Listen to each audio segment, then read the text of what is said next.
కే భక్తి ఛానల్ వీక్షకులకు శుభోదయం. ఈరోజు తారీఖు 6వ తారీఖు ఆగస్టు నెల 2025వ సంవత్సరం.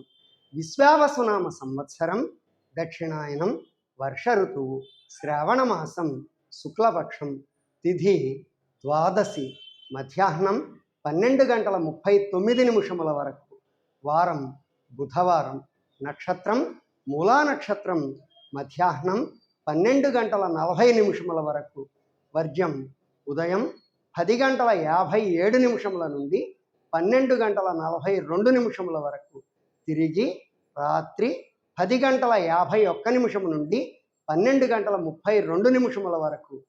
ఈరోజు త్రయోదశి సందర్భంగా ప్రదోషకాలంలో నందీశ్వరునికి రుద్రాభిషేకం జరుగుతుంది. ఆపద్బాంధవుడైన శ్రీ గంగా పార్వతీ సమేత అనంత భోగేశ్వర స్వామి వారి కృపా కటాక్షములు మీ మీద ఎల్లవేళలా ఉండాలని కోరుకుంటూ స్వస్తి.